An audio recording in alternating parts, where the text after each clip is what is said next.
Pada hari Jumat pukul 10 malam terlihat seorang pria bernama Christian yang sekaligus pegawai kasino lagi bersiap-siap untuk pergi bekerja. Diketahui Christian udah bekerja 3 bulan lamanya menjadi seorang dealer di kasino itu, tapi tanpa diduga semua itu hanyalah akal-akalan Christian karena ternyata Christian adalah seorang pencuri handal yang bernama Michael. Richie's bad bag hurt him. Michael sengaja memalsukan identitasnya karena dia berniat meraup keuntungan besar di kasino tersebut. Setelah sekian lama menunggu sembari diam-diam mencari celah di kasino itu, Michael pun memulai aksinya.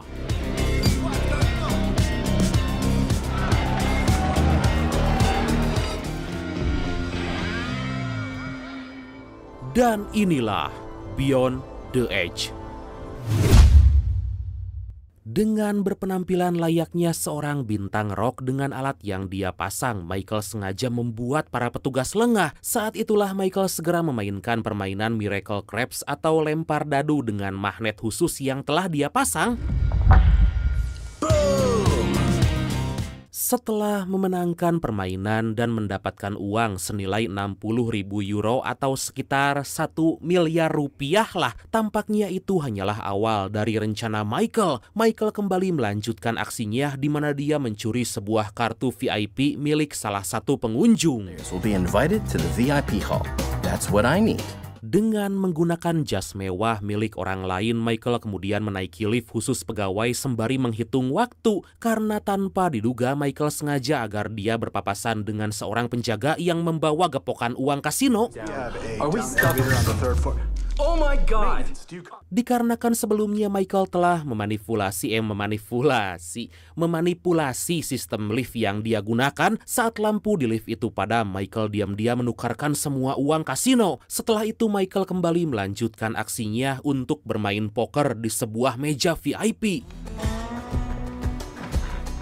Bingo. Bermodal awal 60.000 euro, Michael nekat bermain poker bersama para Crazy Rich lainnya yang bertaruh lebih besar. Dan ternyata Michael melakukan semua itu sebab dia memakai kacamata khusus yang bisa tahu kartu lawannya.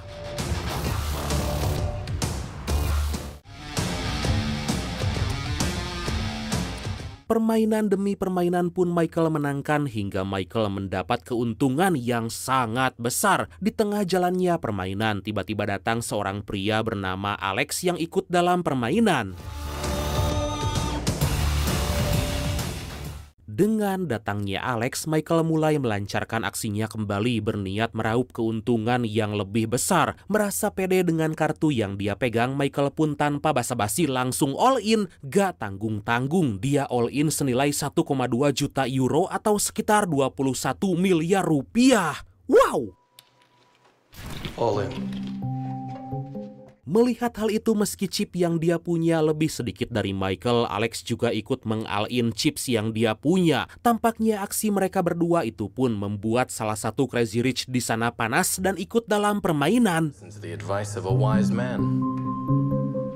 Saat semua kartu dibuka secara mengejutkan, Michael tampak heran karena Alex lah yang menang dalam permainan itu. Saat Michael mengecek kembali kartu yang dia punya, ternyata kartu Michael sebelumnya telah dimanipulasi oleh Alex.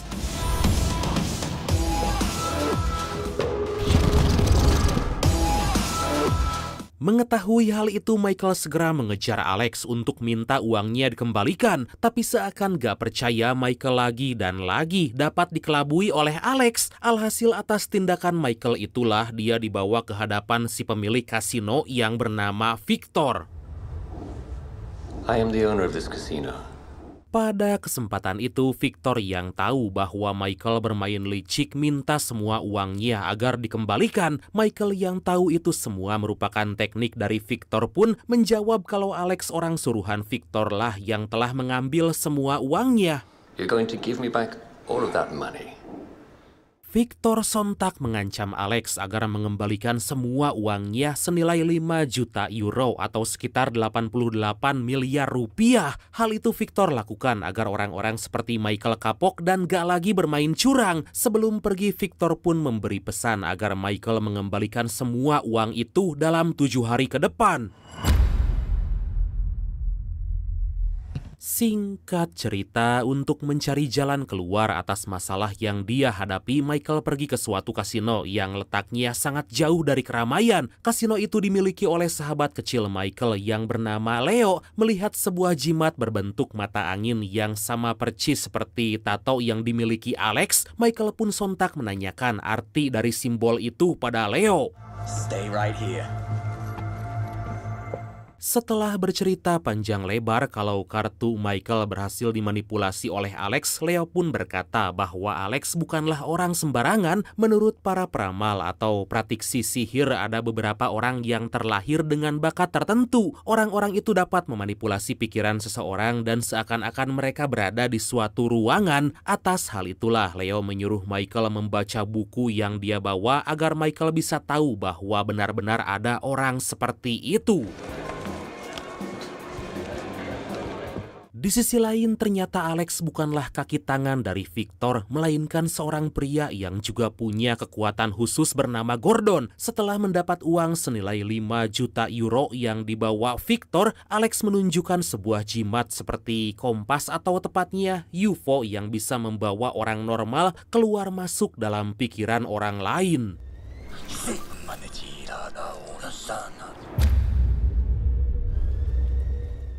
Kembali ke Michael, terlihat saat ini dia lagi dijampe-jampe harupat gera gede gera lumpat oleh Leo yang gak mau Michael terus-terusan terkena guna-guna Alex. Setelah membaca semua isi dari buku yang diberikan Leo, Michael mendapat daftar beberapa orang yang punya kekuatan khusus. But what if I can swap the time for planning? Orang pertama yang Michael dapati adalah seorang anak orang kaya yang bisa menggerakkan benda bernama Eric. Merasa Eric akan sangat berguna dalam permainan judi yang akan dia lakukan nanti, Michael pun menghampiri Eric mengajaknya untuk bergabung. You can think of me as your kind fairy godmother. Yang kedua adalah Tony, seorang sopir taksi yang bisa mengendalikan alat-alat elektronik. Mengetahui hal itu, tentu aja Michael pun segera menghampiri Tony mengajaknya agar bergabung. Meski Tony awalnya menolak permintaan Michael, tapi Michael yang pintar beralibi bisa meyakinkan Tony. I have a proposal for you. Tibalah yang ketiga adalah seorang wanita tua bernama Tamara yang bisa mengendalikan pikiran orang lain. Tapi saat melihat kondisi Tamara yang udah tua, Michael memutuskan untuk gak merekrut Tamara karena terlalu beresiko. You'd need a hypnotist. Atas hal itulah Michael menghampiri seorang pria autis bernama Kevin yang ahli dalam bidang hipnotis. Tapi di sini kita bisa lihat bahwa Kevin kini berada di rumah sakit karena kedua orang tua Kevin yang membuangnya. Demi mendapat kepercayaan lebih, Michael pun membujuk Kevin secara perlahan agar dia mau bergabung. Tanpa diduga, setelah Kevin mau, Michael, Tony, dan Eric segera membawa Kevin kabur melarikan diri dari rumah sakit.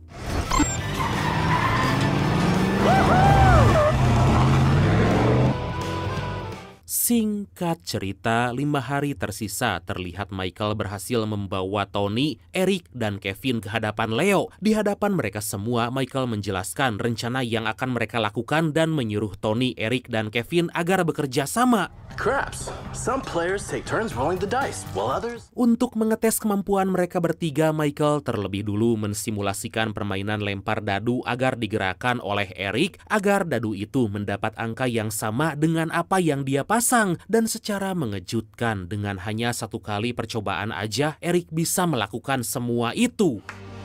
Let's simulate a real casino. Demi meyakinkan Eric, Tony, dan Kevin, Michael menyuruh mereka agar bermain di kasino Leo dengan sedikit serius. Kali ini melihat teman Leo yang bernama Villain gak mau bermain judai, Michael menyuruh Kevin menghipnotis Villain agar mau bermain judi bersama mereka. Okay. Let's play. Tanpa disangka hanya satu kali tatapan aja Kevin bisa membuat villain mau bermain judi. Agar tindakan Kevin gak diketahui, Michael menyuruh Tony diam-diam untuk menggerakkan kamera pengawas ke arah lain. Permainan pun mulai mereka lakukan dengan lebih serius, tapi di sini dealer berkata jika dia melihat hal aneh, dealer biasanya memanggil keamanan. Agar hal itu gak terjadi, Kevin pun mencoba untuk menghipnotis si dealer. Place your bets. Setelah memastikan mereka semua baik-baik aja, Michael mencoba meninggalkan mereka memantau dari kamera pengawas. Gak lama dari itu entah bagaimana, villain dan si dealer yang terhipnotis oleh Kevin malah kehilangan kendali. Alhasil simulasi mereka pun gagal total karena Kevin, Tony, dan Eric masih belum bisa bekerja sama dengan baik. Singkat cerita, setelah membereskan semua kekacauan, Michael merasa dia butuh Tamara untuk mengendalikan mereka semua. Atas hal itu, Michael segera pergi menemui Tamara di tempat tinggalnya.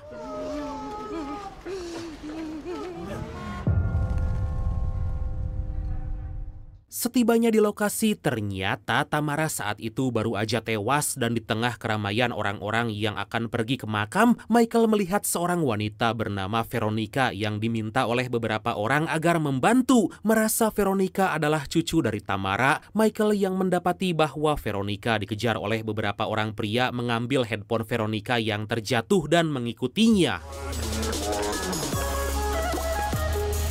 Dirasa situasi udah aman, Michael kemudian menghampiri Veronica dan menyerahkan handphone miliknya. Saat Michael terus-menerus mengajak Veronica agar bergabung bersama kelompoknya, secara gak diduga Veronica yang punya kekuatan seperti Tamara berhasil membaca isi pikiran dari Michael. Gak lama dari itu muncul beberapa orang tadi yang pantang menyerah berniat untuk menangkap Veronica.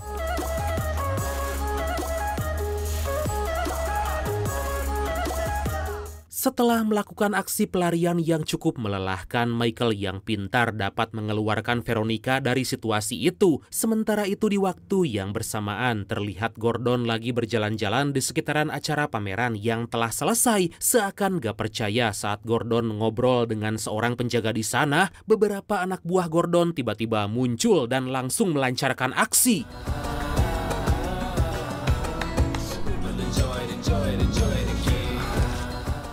Gordon bisa membuat para penjaga lengah saat salah satu kelompoknya berhasil menghipnotis pelukis di sana. Setelah si pelukis itu selesai dengan lukisannya, salah satu penjaga yang terhipnotis menukarkan lukisan tersebut dengan yang palsu. Hanya butuh 5 menit aja, Gordon akhirnya bisa mencuri lukisan asli yang bernilai jutaan dolar.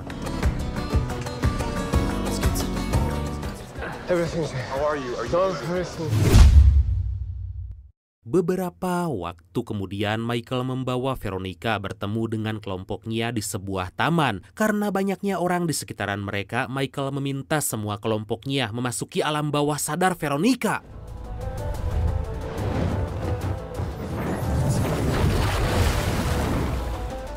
Setelah semuanya terhubung, Michael meminta Veronica untuk menyuruh Eric membunyikan lonceng yang ada di hadapan mereka. Berhasil membunyikan lonceng, Michael meminta Veronica agar menyuruh Kevin menghipnotis 2 orang pejalan kaki agar berteriak minta tolong. Saat situasi kacau itulah kini Michael meminta Veronica menyuruh Tony membuat konsleting listrik. Gak lama dari itu, kini giliran Veronica disuruh oleh Michael untuk membuat seolah-olah orang-orang di sana lagi mengalami gempa bumi. Waduh, bisa gitu ya? Secara mengejutkan, simulasi yang disusun Michael berjalan dengan cukup baik karena semua kelompoknya bisa bekerja sama. Agar rencana mereka berjalan mulus, Michael berniat untuk meraup keuntungan di kasino yang lebih besar hanya dalam 1 malam. Agar mereka gak dicurigai, Michael menyuruh timnya untuk masuk secara terpisah agar orang-orang gak tahu kalau mereka satu tim. Atas hal itu, Tony akan menyamar menjadi manajer transportasi dan konsultan keamanan. Kevin menjadi orang culun yang baru bermain poker, anak si pewaris harta. Eric Ya, Eric akan memerankan sebagaimana seperti biasanya yang suka menghabiskan uang ayahnya. Dan yang terakhir Veronica berperan sebagai tunangan Michael yang harus bisa meyakinkan.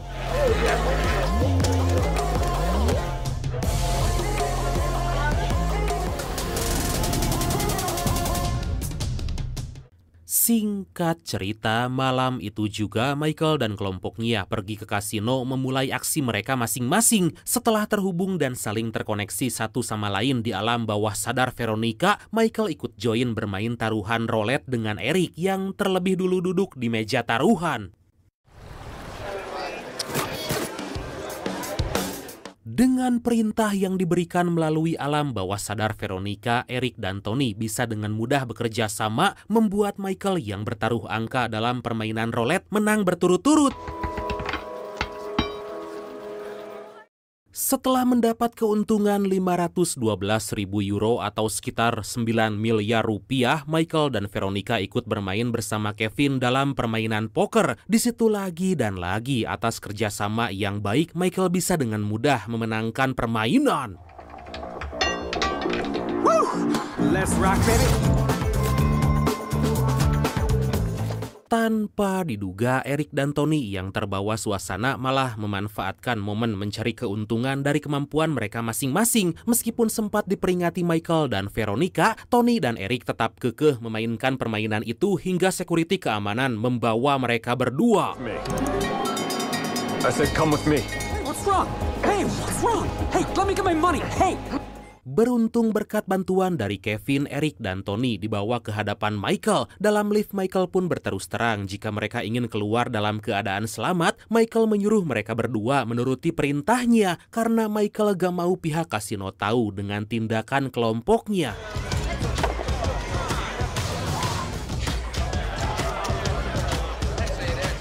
Ternyata maksud Michael meraup keuntungan di meja roulette dan poker hanya untuk bermain lempar dadu. Hal itu bisa dibuktikan di mana Michael menaruh semua chip yang dia dapat dalam taruhan lempar dadu. Dengan bantuan semua timnya secara mengejutkan, Michael bisa meraup keuntungan besar senilai 10 juta euro atau sekitar 176 miliar rupiah.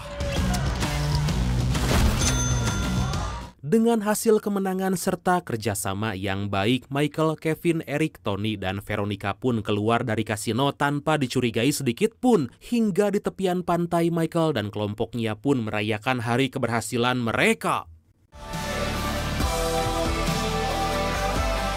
Melihat Veronica malah merenung, Michael kemudian menghampiri wanita itu menanyakan apa yang sebenarnya terjadi. Ternyata sebelum kematian neneknya, beberapa orang mengejar Veronica hanya untuk meminta Veronica bekerja dengan mereka.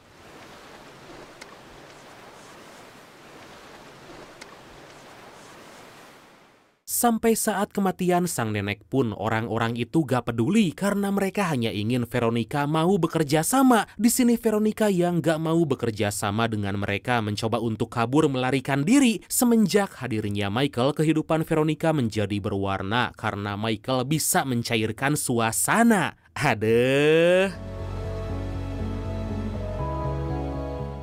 Di waktu yang sama, ternyata selama ini Gordon diam-diam menyuruh Alex memata-matai kegiatan Michael. Disitulah Gordon tahu Michael kini bekerja sama dengan orang-orang berkemampuan khusus sama seperti mereka. Mana hari itu adalah hari terakhir Michael harus menyerahkan semua hutang-hutangnya pada Victor. Tapi secara gak diduga di tengah perjalanan, Victor dan anak buahnya malah menghentikan kelompok Michael. Michael dan kelompoknya pun gak bisa berbuat apa-apa lagi saat Victor bersama anak buahnya menyandra mereka semua. Disitulah Victor yang tahu kemampuan dari Kevin, Eric, Veronica, dan juga Tony berniat untuk mempekerjakan mereka. Meskipun Michael berkata kalau uang Victor ada dalam bagasi mobil, Victor malah menyuruh anak buahnya untuk menembak Michael saat itu juga.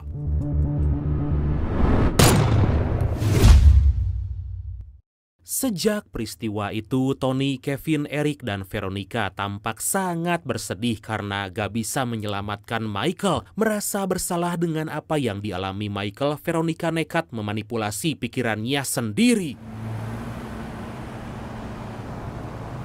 Beberapa waktu kemudian secara gak disangka terlihat Michael yang ternyata masih hidup dibawa ke hadapan Gordon oleh beberapa anak buahnya. Dari percakapan mereka berdua kita bisa tahu bahwa Gordon adalah ayah kandung dari Michael. Idih, ada plot twistnya.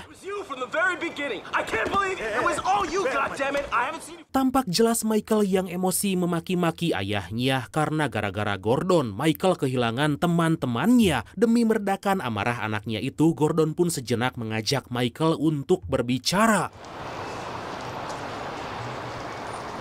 Sembari berjalan kaki, Michael yang perlahan-lahan mulai mengerti maksud dari perkataan sang ayahnya pun menuruti perintah yang dikatakan Gordon. Tapi di sini Michael minta tolong pada ayahnya agar dia bisa menyelamatkan kelompoknya. Mendengar permintaan itu, tentu aja Gordon pun menyanggupi, dan sebelum pertemuan mereka berakhir, Gordon memberikan jimat yang dia punya pada Michael dan menyuruhnya agar bekerja sama dengan Alex.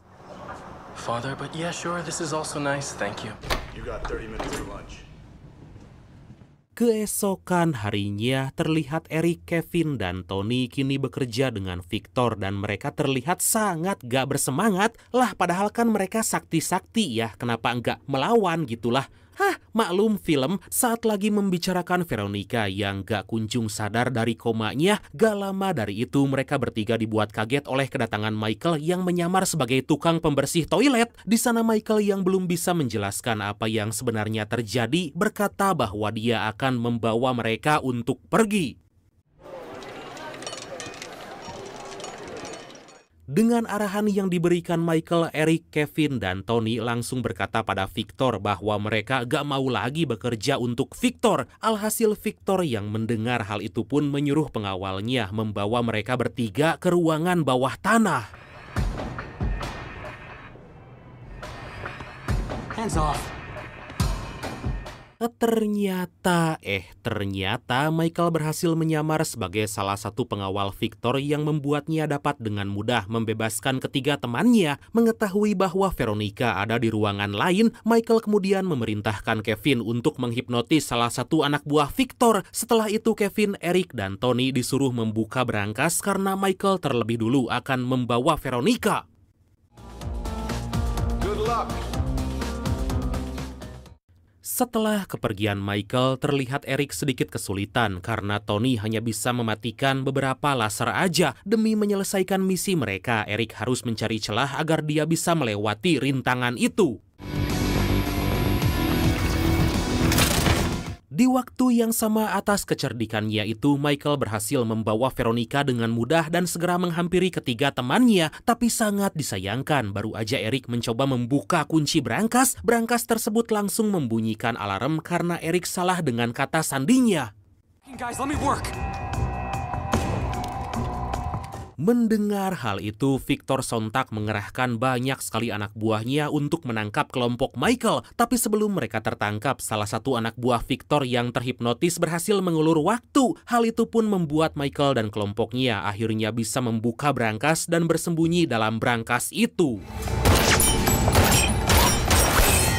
Pada kesempatan itulah Michael berkata pada ketiga temannya itu kalau dia ingin terlebih dulu menyadarkan Veronica. Meski terdengar sedikit mustahil dan berbahaya, tapi mereka yang gak ada jalan lain pun meminta Kevin agar menghipnotis Michael, membawanya ke alam bawah sadar Veronica bagaimanapun caranya.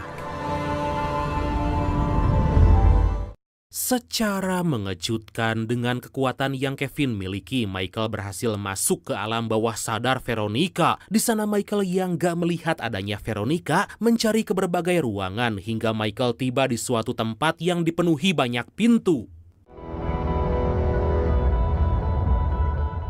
Gak lama kemudian terlihat jelas gumpalan awan hitam dibarengi dengan batu es besar seperti mengejar Michael. Saat Michael udah pasrah dengan hidupnya, secara gak diduga tiba-tiba gumpalan awan itu malah berhenti tepat di hadapan Michael. Merasa udah bingung, Michael mencoba fokus membuat tanah di sekitarnya berubah menjadi puing-puing bangunan seperti lokasi kediaman Veronica. Melihat hal itu, Michael kemudian bergerak dan akhirnya menemukan Veronica. Veronica, we need to go. Sayangnya, Michael gak bisa mendekati Veronica yang lagi sedih karena menganggap Michael telah tewas. Meskipun seperti itu, dengan kekuatannya, Veronica bisa mendengar ucapan Michael. Pada kesempatan itulah Michael menyuruh Veronica untuk ikut dengannya kembali ke dunia melanjutkan hidup mereka. Mendengar ucapan Michael, Veronica yang tetap menganggap Michael telah tewas berkata bahwa dia lebih baik mati daripada hidup tanpa Michael. Demi meyakinkannya, Michael pun membawa Veronica mengingat kejadian pertemuan mereka sebelumnya. Atas hal itu, akhirnya Michael berhasil membawa Veronica kembali tersadar dan terbangun di hadapan ketiga temannya. Tapi di balik semua yang terjadi, Michael yang telah melewati batas pikirannya harus berjuang mencari jalan keluarnya sendiri. Yah, meskipun Michael membawa jimat dari sang ayah. Di tengah kepanikannya itu, Alex tiba-tiba muncul di hadapan Michael yang seakan-akan membuat Michael harus mengikutinya. Secara gak diduga, tampaknya Alex membawa Michael untuk menyaksikan kejadian tempo lalu saat Alex berhasil memanipulasi kematian Michael. Secara mengejutkan atas kejadian itu, Michael langsung terbangun dari pingsannya. Michael langsung menyuruh Kevin, Eric, Tony, dan Veronica untuk bersiap-siap menggondol semua uang dalam berangkas dan kabur. Meskipun terdengar mustahil karena semua anak buah Victor berjaga di depan berangkas, Michael kembali meyakinkan kelompoknya bahwa mereka semua akan selamat.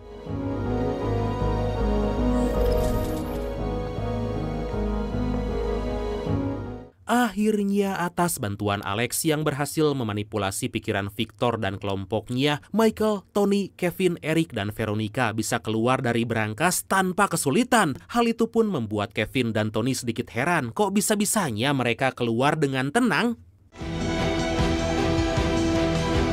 Now, they're getting away, all of you.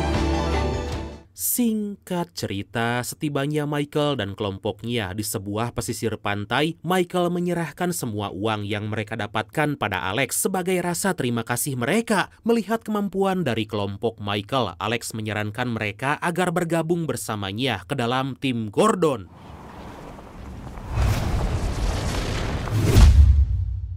3 bulan kemudian, terlihat Michael dan Gordon berada di pusat kota akan melancarkan aksi mereka. Di sini kita bisa tahu bahwa Michael dan kelompoknya bersedia bekerja sama dengan Gordon untuk melakukan aksi pencurian yang lebih besar. Wow, bakal seru nih. Tapi akhirnya film ini pun tamat.